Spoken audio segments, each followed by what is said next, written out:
This one is for all the marbles as the Chiefs and Eagles battle it out at State Farm Stadium in Arizona for football supremacy at the Super Bowl. Hey everyone, welcome into another NFL Breakdown. Rob Wong joined alongside by national NFL columnist John Kryk. And I guess, John, this is the last NFL Breakdown of the season. We finally made it after 18 weeks, the playoffs, and here we are on Super Bowl Sunday as the Kansas City Chiefs square off against the Philadelphia Eagles. Philly currently a 1.5-point favorite. Before we get to your prediction, let's start with the quarterback matchup. Patrick Mahomes versus Jalen Hurts, two of the most dynamic quarterbacks in the game. How do you think each guy will fare in this one? You know, the added dynamic this year for this particular Super Bowl, the quarterback matchup, is that both are, dinged up and not a little bit.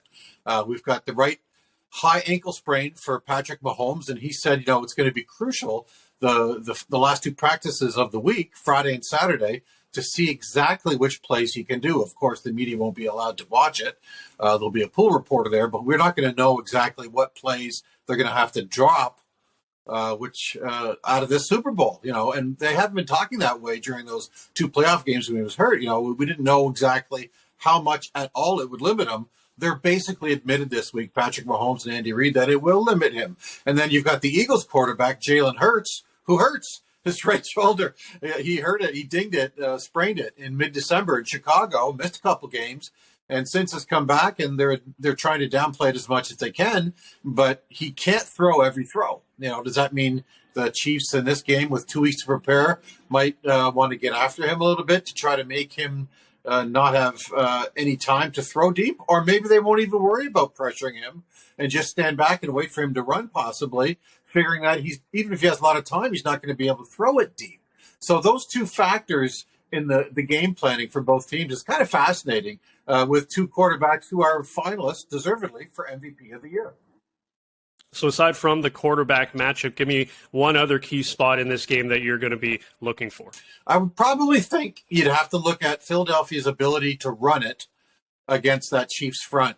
Now, Philadelphia has just been one of the best running teams we've seen in a long time, with rushing touchdowns, including the playoffs. I believe they just broke the 1962 Green Bay Packers all-time full season record, including playoffs, for most rushing touchdowns.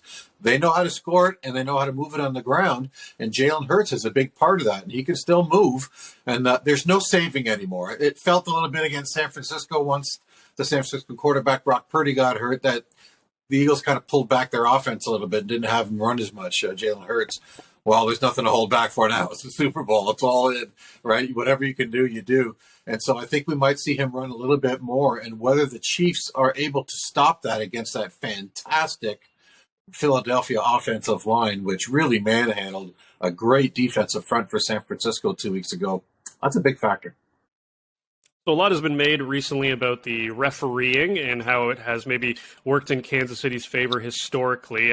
Is that something that you think might actually play out here, or is it just a conspiracy theory that some people are throwing out there? Well, I mean, it doesn't take much for people with all the millions who love NFL football to get any kind of conspiracy theory. But I dug into the details to try to find out, how much of an advantage is it?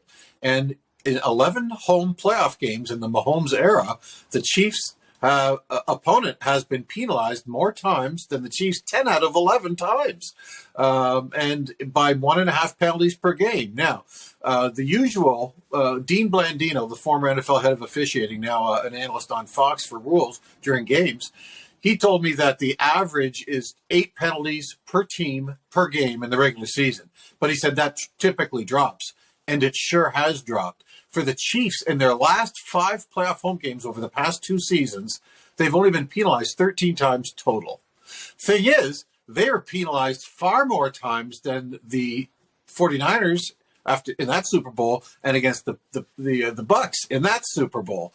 So, is it going to even out again penalty-wise and the Chiefs maybe get dinged a little bit more?